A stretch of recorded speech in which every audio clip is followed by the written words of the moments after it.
Hi పిల్లలు, ఎలా ఉన్నారు? బాగున్నారు కదా? మనం ఈరోజు ఒక చిన్న చక్కటి కథను చూద్దాం, ఓకేనా? ఈ కథలో రవి అనే ఒక చిన్న పిల్లవాడు ఉన్నాడు. ఎలా ఉండేవాడో తెలుసా? ధైర్యవంతుడు, పులిలా ఉండేవాడు. అతనికి అతని తల్లి ఒకరోజు ఒక మంచి సలహా ఇచ్చింది. ఆ సలహా మరి రవికి ఎలా ఉపయోగపడిందో మనం ఈ కథలో రవితో సహా తెలుసుకుందామా? మరైతే నాతో వచ్చేయండి. ఒక చిన్న గ్రామంలో రవి అనే ఒక బాలుడు ఉండేవాడు. అతడు పాఠశాలలో సరిగా చదవలేకపోయాడు. పరీక్షలలో ఎప్పుడూ తక్కువ మార్కులు వచ్చేవి. అందుకే అతనికి చాలా బాధ కలిగింది. ఒకరోజు అమ్మ దగ్గరికి వెళ్ళి, అమ్మ, నాకు వస్తున్న మార్కుల్ని చూసి నాకు చాలా బాధగా ఉంది అని చెప్పాడు. అప్పుడు అమ్మ చెప్పింది, నీకు ఎన్ని మార్కులు కావాలనుకుంటున్నావో మొట్టమొదట ఆ మార్కులను ఊహించుకో.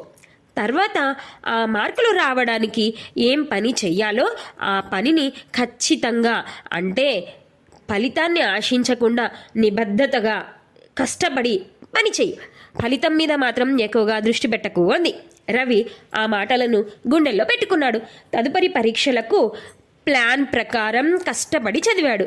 ఫలితం ఎలా వచ్చినా భయపడకుండా ప్రయత్నం చేశాడు.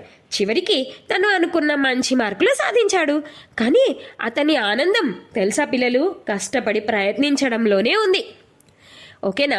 మరి ఇప్పటి నుంచి మీరు కూడా కష్టపడుతూ ఇష్టపడుతూ పని చేయండి. ఫలితాన్ని మాత్రం ఆశించకుండా పని చేస్తారు కదా.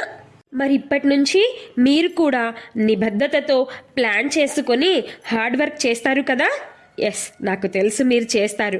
ఎస్ అంటే కామెంట్ చేయండి అవునని. మీరు కూడా మీ జీవితంలో పరీక్షల ఒత్తిడి, ఉద్యోగ ఒత్తిడి లేదా మరేదైనా ఇతర ఒత్తిడిలతో బాధపడుతున్నట్లయితే రవి కథను గుర్తుంచుకోండి. మీ పనిపై దృష్టి పెట్టండి, శ్రద్ధగా చేయండి మరియు ఫలితాన్ని భగవంతుడికి వదిలేయండి. ఇప్పుడు మీరు నిజమైన శాంతిని, ఆనందాన్ని అనుభవించడంతో పాటు మీకు విజయం దానంతటా అదే వస్తుంది. ఈ స్ఫూర్తిదాయకమైన కథ మీకు నచ్చితే ఇటువంటి మరిన్ని వీడియోల కోసం గీతా చైతన్యంని ఇప్పుడే సబ్స్క్రైబ్ చేసుకోండి. ఈ వీడియోని లైక్ చేయండి, మీ స్నేహితులతో, కుటుంబ సభ్యులతో పంచుకోండి. మీ ఆలోచనలను కామెంట్ చేయండి. Thank you. శ్రీకృష్ణార్పణమస్తు.